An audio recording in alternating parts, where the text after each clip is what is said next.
The west's scenic, and it looks nice and it's pretty. The east side of the loch is very rugged. It's not for anyone that's done the West Highland Way, they know that stage, and it's not an easy stage even to walk it, to hike it. So to think that I was probably about 60 miles in by then. And it was not like everyone that I met on the run as well was going the opposite way, and they were all hikers. So I made sure that I stopped, told people what I was doing, had a good chat with some people that I seen, but I couldn't walk for. I did actually walk with a couple, for I think a minute, sort of 2 minutes, and that was. It's amazing that you could talk to people. I don't like see when I'm I'm like I don't want to speak to anyone. Nah. Don't talk to me. Like, I mean, it's kind of when you're out for that length of time on your own.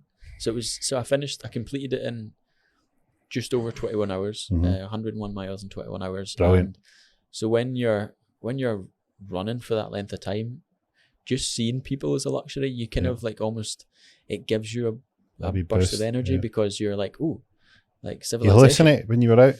Any hallucinations? So it's quite common that people do hallucinate when they do endurance events, and I don't know if it was a hallucination. I don't think it was, but as I was running along that, the banks of Loch Lomond, that sort of horrid stage, out the corner of my eye, as I was going through a path, I seen this jet black ram with piercing red eyes and the biggest horns that you could imagine. So in my eyes, I had just seen the devil. Yeah. Like I was just seeing the devil sitting at the banks of Loch Lomond, staring at me.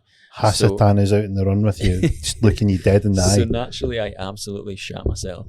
Like seeing this out of my periphery. And obviously I wasn't really running along that stage because you can't really run it. But when I seen that ram, or if I seen that ram, I have no idea. I started running and I didn't run because genuinely I felt scared. I felt that the devil was coming after me. And then I gave my mate a little phone and told him I'd just seen some really scary ram, and then that was it. But no, I don't like, maybe I never seen that ram, maybe I never seen the devil, but it was real in the moment. It was certainly real in the moment. But I don't think it, besides from that, I don't think I had much. So there's you hallucinating, and some poor ram's minding its own business in the dark, thinking, fuck, that guy took off like a shot. He looked a bit of fear in his eyes. While shouting, fuck. Yeah, pretty much. So some ram's got a bit of his business, chewing a bit of grass. He seemed a bit excited there. I don't know. It's not normally like that. Yeah.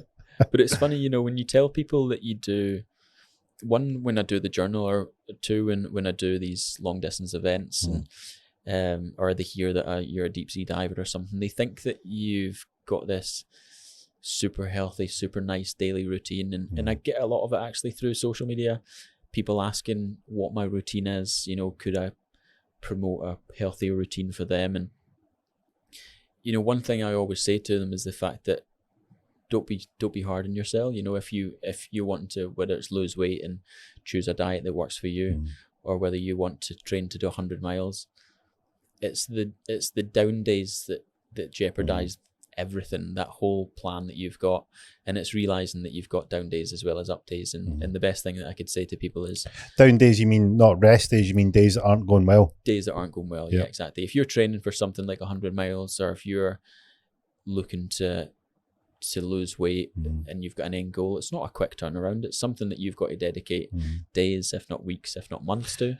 So progression's never linear. You're going to have your ups, you're going to have your downs. But it's being compassionate to yourself on those down days, and realizing that, there's going to be many more of those down days to come. Yeah, I've got a different attitude. Don't give yourself any compassion. Double down in the hardness. Double down. That's a day you need to be twice as tough. To be fair, and then you could say maybe sometimes that would break you. Yeah. It's the down days, the compassionate days, that actually make you stronger. I like that choice. I like are you going to break? Just like when you go off the bike, you've got hey, look, this could break. This might break the glass. Yeah. Are you going to let it crack? You go. It's more not today. So my down days, when I say down days and being compassionate, it's not the sense of I go out in a train and run and I look to give up, I look to cycle home earlier than possible. It's more a case of I'm a data fiend. Like, I love data. I love the data that my body can produce, whether it's in the pool, whether it's on a bike or running. without the power of anything like anything sort of like any car, nothing. I love speed, but the fact that you can do it in your own power is amazing. But the fact that I'll finish that run and my data wasn't as good as the data from 2 weeks before, that's what I mean about being compassionate to myself, or just being compassionate to yourself, is the fact that don't hammer yourself about, oh, why didn't I sort of push out that wattage that I could do in a run 2 weeks ago. Well, I don't know, maybe I had a bit of a bad sleep, and maybe I'm just overloading myself on that training. So that's where the compassion comes in, is the fact that you've got to realize that, you know, you're not always going to be on your peak performance. You've got some days where you're just naturally going to be feeling a bit shite. Yeah, you're much nicer now. Probably listen to Gary. Yeah. Listen to Gary. He'll give you good tips. I'm not that way inclined. Well, you've got to go and run 100 miles and then come back to me, Gio. I'll do it, and I'll not be doing it compassionately either. I'll probably run at the Ram. I'll give you that one. I'll probably run. Give him a big cuddle.